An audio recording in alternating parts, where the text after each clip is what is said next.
পরবর্তী নির্মম ইতিহাস পড়ুন, সেখানে পড়বেন হাজার হাজার নয় লক্ষ লক্ষ পরিবার এমন যারা কোটিপতি ছিলেন, শুধুমাত্র ইসলামের রাষ্ট্র প্রতিষ্ঠার জন্য একদিনের ব্যবধানে বাগদাদের 14 পুরুষের বাস্তু ভিটা ছেড়ে দিয়ে, কোটি কোটি টাকার সম্পত্তি ছেড়ে দিয়ে, পথের ভিখারি হয়ে নিজের বাগদাদের এলাকা ছেড়ে ইসলামী রাষ্ট্রের সন্ধানে হাজার হাজার মাইল হিজরত করে মুসলমানদের ভূখণ্ডে তারা চলে এসেছিল।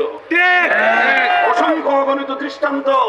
সেই চলতে গিয়ে শুধু সম্পদের কোরবানি দিয়েছে তা নয়, অনেক মা অতিমধ্যে তার কলিজার টুকরা, বুকের ছেড়া ধন, নারীর ছেড়া ধন সন্তানকে হারিয়েছে, অনেক স্ত্রী তার স্বামীকে হারিয়েছে, অনেক স্বামী স্ত্রীকে হারিয়েছে, অনেক সন্তান বাবা মা থেকে বিচ্ছিন্ন হয়ে গিয়েছে। এই সব ত্যাগ আর কোরবানির বিনিময়ে 1947 সালে মুসলমানদের জন্য আলাদা ভূখণ্ড তৈরি হয়েছিল। সেই ভূখণ্ডের জন্য গোটা এই ভারত উপমহাদেশের সব মুসলমানরাই সাফার করেছে, কোরবানি করেছে।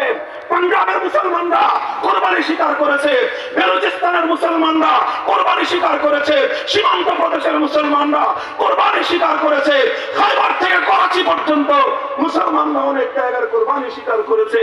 তবে ইতিহাস বলে কথা, গোটা ভারতবর্ষের অন্য সব জাতি মুসলিম রাষ্ট্র প্রতিষ্ঠার জন্য, ইসলামী রাষ্ট্র প্রতিষ্ঠার জন্য যতটুকু ত্যাগের কোরবানি দিয়েছে, বাংলাদেশের মুসলমানরা গোটা ভারত উপমহাদেশের মধ্যে সবচেয়ে বেশি ত্যাগের কোরবানি স্বীকার করেছে।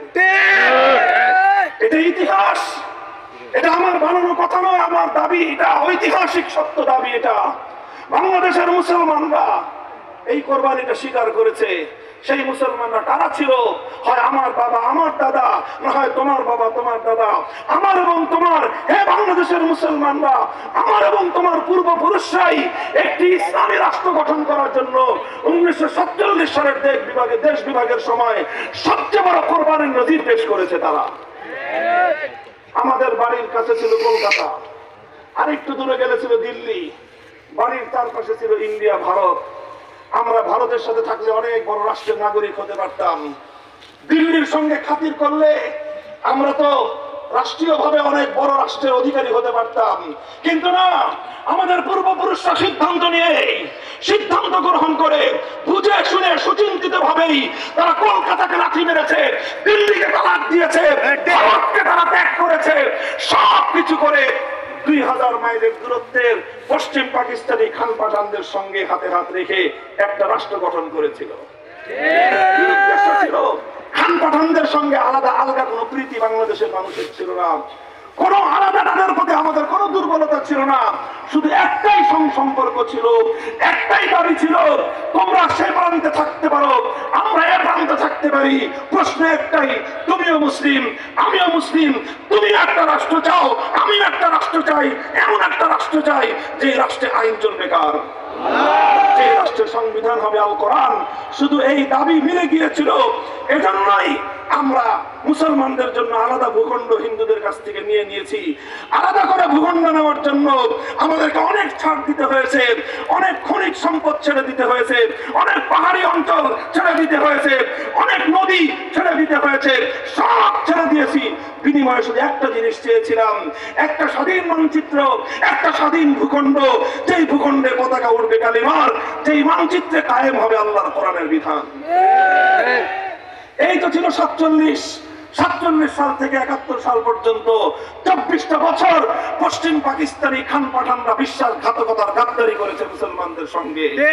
ওয়াদা ছিল, কথা ছিল। 47-এর আগে মুসলিম লীগের কথা বলতেন, মুসলিম লীগের লিডার সোহরাওয়ার্দী ওই ওয়াদা করেছিলেন। সোহরাওয়ার্দীর কর্মী শেখ মুজিবুর রহমান সাহেব এই ওয়াদা করেই 1947 সালে মুসলিম লীগের জন্য এই দেশকে আলাদা করেছিলেন। আপনারা তো খালি করে বলেন আপনাদের নেতার কথা। আপনার নেতা রাজনীতি শুরু করেছিল এই কথা দিয়ে যে মুসলমানদের জন্য আলাদা ভূখণ্ড হতে হবে, আর সেই ভূখণ্ড চলবে আল্লাহর কোরআনের আইন অনুযায়ী।